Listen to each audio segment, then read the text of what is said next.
It's Labor Day, which means we don't have a live class because it's a U.S. national holiday. And so for week 3, I'm going to do a video that is for both sections of the class, the live and the non-live class, because there is no video this week. What I'd like you to do is to take some notes as you go through here. There's some questions to answer, some practice questions from the College Board.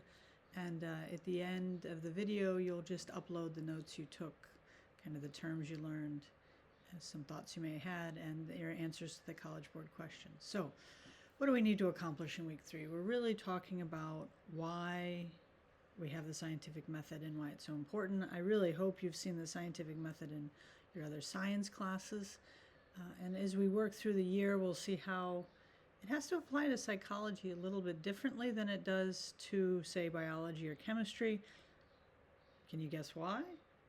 Well, because we're working with human subjects a lot of the time, and as much as we might like to know how one thing affects another using cause and effect, it might not be so ethical to do so. And we'll look at examples of this also next week. So what are we trying to do here? I'm going to show you on the course page here in a minute what you have for the week, so you can see the week's assignments and goals. I'm also going to show you how to access your textbook, and then we'll kind of keep going through this psychology as a science. So I'm bringing up my course page, which is going to look, of course, a little bit different for you, but mostly the same this week because we're very similar.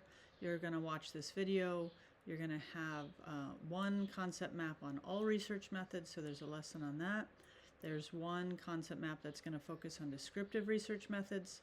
There's a naturalistic observation, which I really hope you go become a fly on a wall, and you'll see that you ask a question and you see what you can observe. I've had really interesting observations. One student asked, who's more likely to eat French fries first, boys or girls? And went in and just watched how people ate their French fries, right? There's, during the COVID lockdown, somebody sat in their window and asked, who is walking faster, right? And so there's lots of things you can do, and it can be in any environment you're in. You're going to have a little discussion on the importance of wording in surveys this week, and you're going to run a simple survey and conduct a correlation. And each of those things are explained, and if you have questions, you know you should ask. Everybody can access the textbook by registering through this link. I'm not going to click on it because I don't want to create an account. But you go through. If you get stuck, let me know. So this is what you're trying to accomplish this week, and I want to help create a big picture for you today. So let's go into deeper as to why psychology needs to be a science. You're going to see that in almost any setting, psychology is not listed as a science. It's listed in the Department of Humanities or Arts and Sciences, or it's not looked at as biology or chemistry. And I think this always bothers people, but I think there is a degree of this that is not the same as biology, and so it's okay to keep it separate. But where it can be, it wants to know things. Science is never certain, right? But it wants to include the scientific process in its understanding. And let's just kind of, can't completely do this example because we're not together, but you can still think about it a little bit. So all science really starts with a question, right? So we're always saying, is there a relationship between your personality type and your particular zodiac sign? So zodiac is, right, when you were born, right? These are the zodiac signs. You have all probably read horoscopes before, right? So, and when we say relationship, we're not really looking for cause and effect here, right? We're just saying, is there a correlation between your personality, which we haven't even defined that in the course yet, we will later, and your zodiac sign. So let's see. Take a minute, pause the video, and find your zodiac sign if you don't know it already. All right, and now pause the video and read these groupings and find which one you think best fits your personality. So pause, take your time, right? Which of these is most like you? All right, and once you're done, you'll hit play again, and you'll check, right? These are what somebody would describe, right? So did your assessment of your personality match. And if we were together, right, you can also pause here to check this. If we were together, we would summarize our findings. But right, last year, I left the one here because when I did this with a live group of kids, I think there was like around 10, only one matched, right? So in a way, this isn't really an experiment, but we can look for correlation between things very, very easily. All right, so what are the characteristics that compromise the scientific attitude? Well, we want curiosity, skepticism, and humility. And humility is kind of like wondering, can I be wrong? So I would like for us to go, we're going to watch a quick video here about a horse named Clever Hands. And I want you to see, can you try to Spórolj akár 50%-ot és élvezd az ingyenes szállítást. Vásárolj még ma a beliani.hu. So I would like you to see if you can practice those. Let's go back and look at them one more time, right?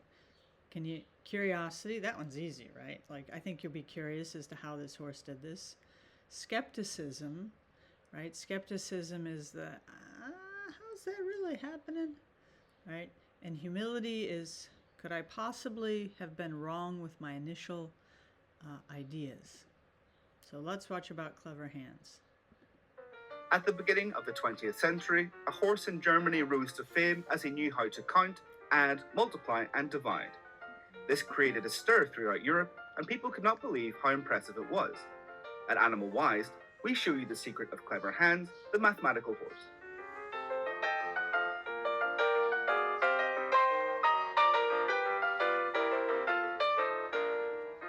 Clever Hands and his owner, Wilhelm von Osten, were dedicated to giving shows so that everyone could see with their own eyes that this horse had exceptional qualities. Von Osten would propose an arithmetic question such as what is 7 times 2? To the amazement of the public, Hans would kick his hoof 14 times. To ensure they weren't cheating, members of the public would ask mathematical questions and the horse could answer those too. Clever Hans became very famous, so much so that he was featured on the cover of magazines and newspapers. He became famous outside his native Germany throughout Europe. It was at this time the German government became involved when they appointed a commission to verify the horse's ability. The commission's group numbered 13 people, including a circus manager, a zoo director, a veterinarian, a cavalry officer, and a psychologist, the latter named Karl Stumpf, who assumed directorship of the group. The report developed by the Hans Commission concluded that the shows were real and there was no deception of any kind. However, a Stumpf aide, another psychologist known as Funkst, realized that Clever Hans was only correct in the answers that his owner also knew. After numerous experiments, he found the horse only responded correctly 90% of the time and only when the owner knew the answers. When von Osten did not know the answer, the horse was only correct 6% of the time. Upon discovering this, they decided to remove the owner from the experiment and achieve the same result. When the questioner knew the answer, the horse knew it also. When he didn't, neither did Hans. The reality is that Clever Hans did not know how to count, but was an expert at reading the body language of others. This was both surprising and proved his intelligence, even if it didn't include arithmetic. As long as the audience, the questioner, or whoever was present didn't react, Hans would keep kicking the ground.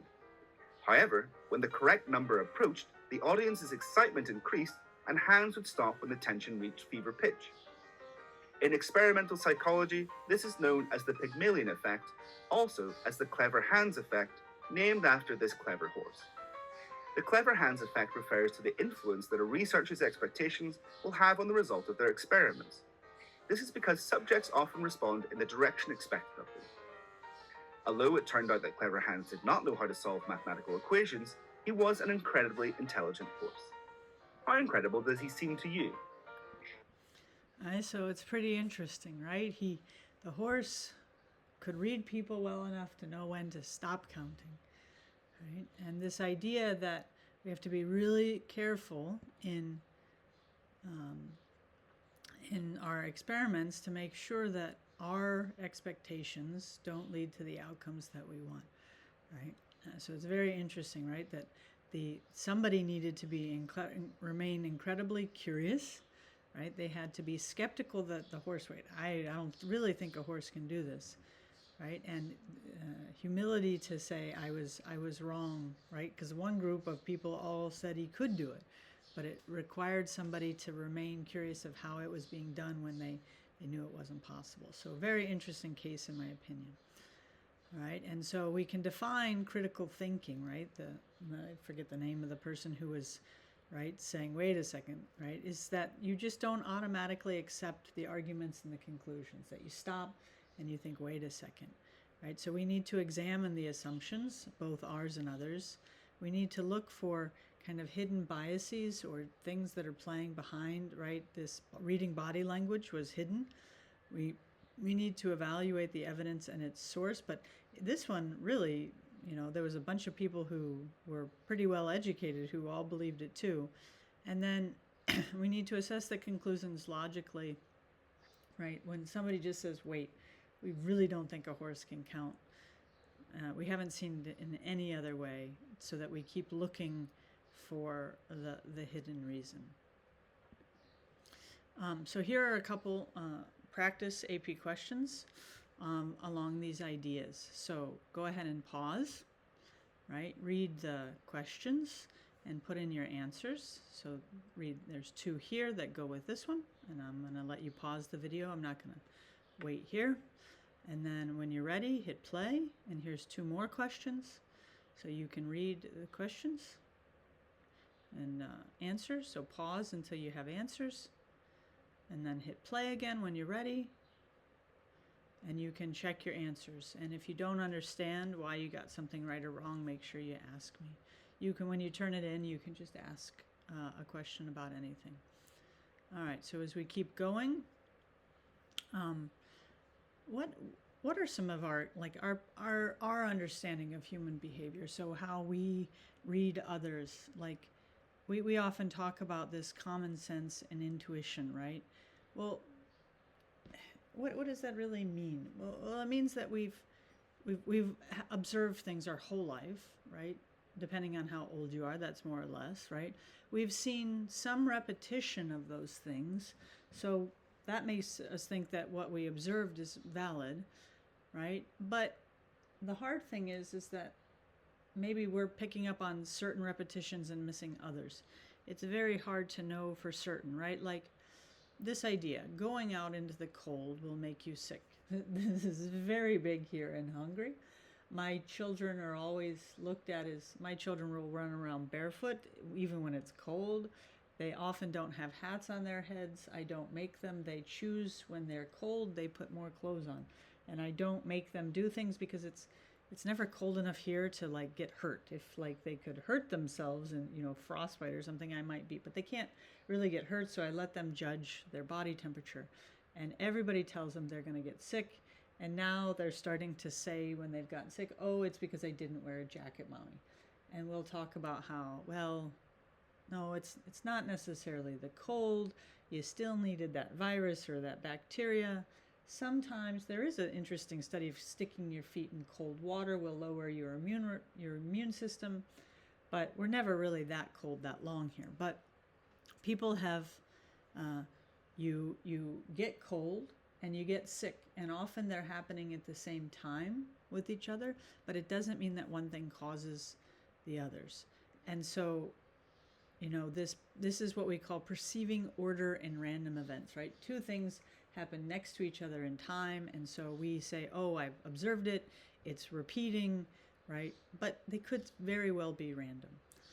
And we also have 2 other things that we could talk about here in terms of roadblocks to critical thinking. One is hindsight bias, and the other is overconfidence.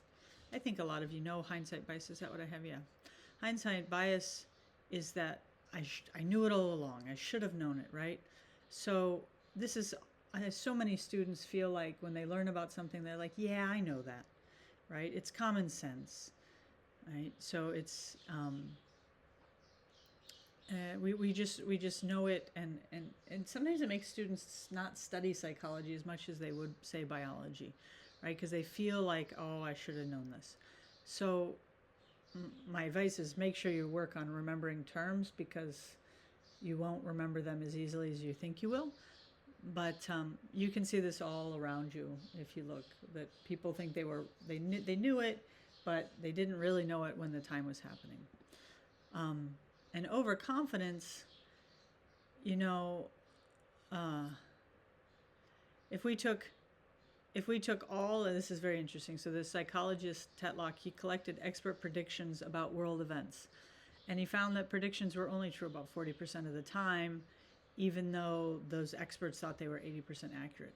And overconfidence is often worse in beginners. So we see this like, I think I know a lot, and then I start learning about something and I realize that I know very little, and that actually persists for quite a long time.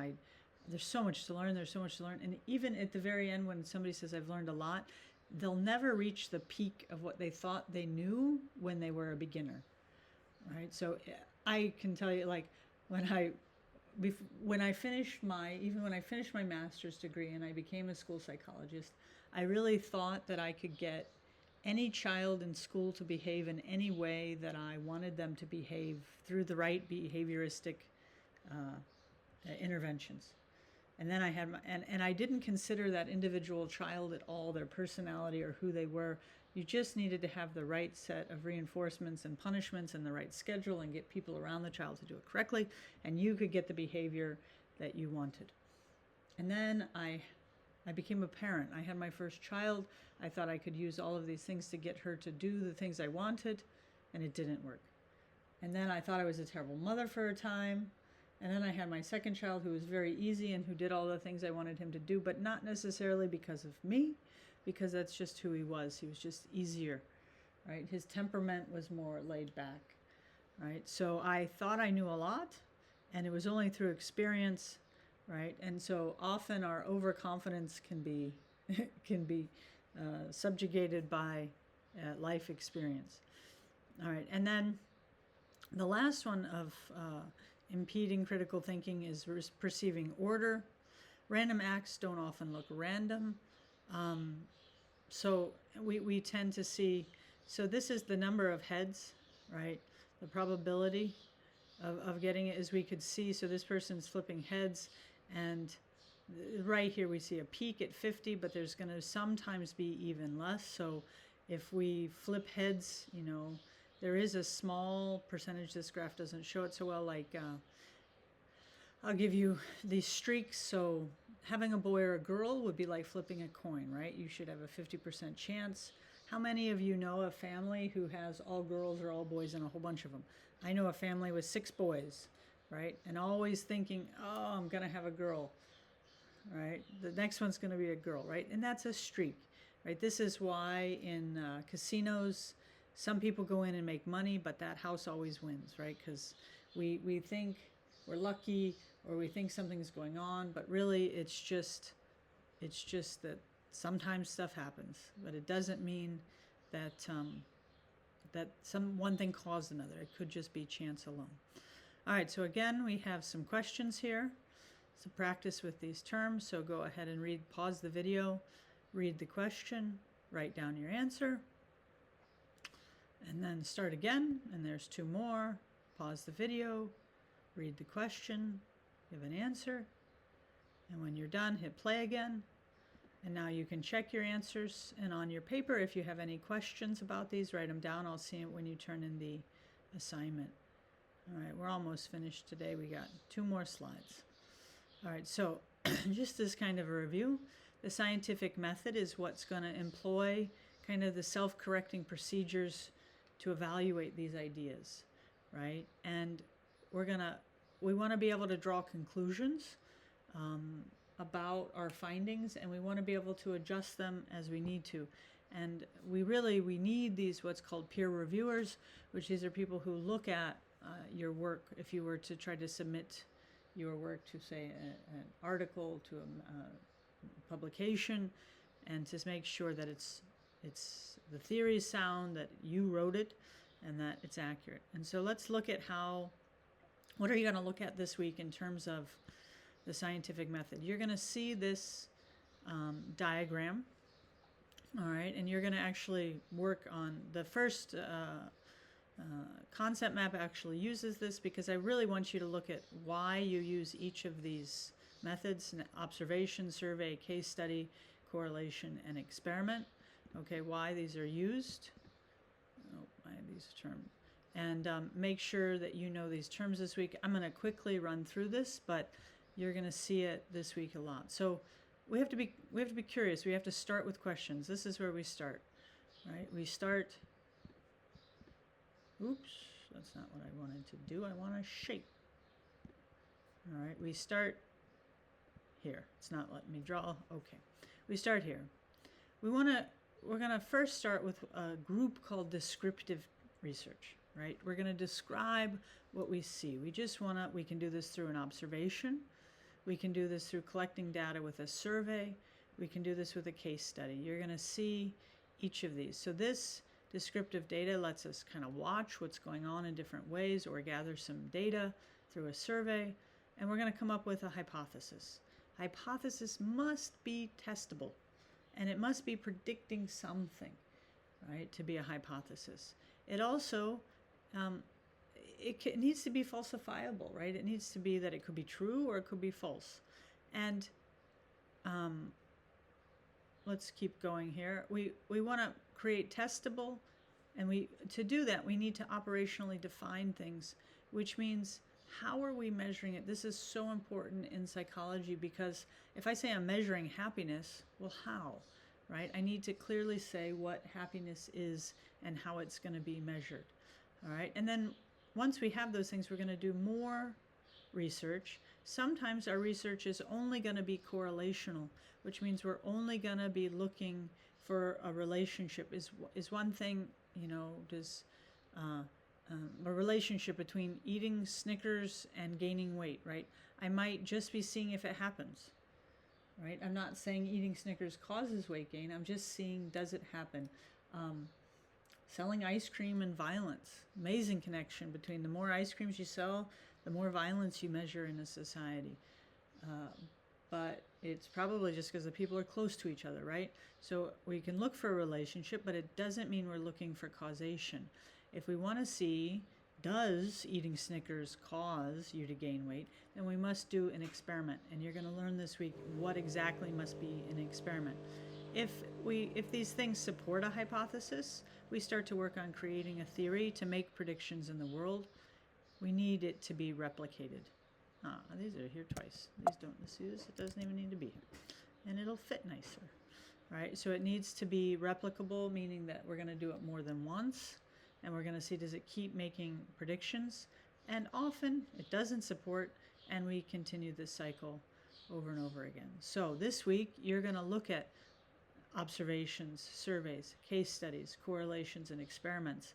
On your first concept map, really focus on what are the strengths and weaknesses of each one. What do they allow you to conclude? What conclusions can I make?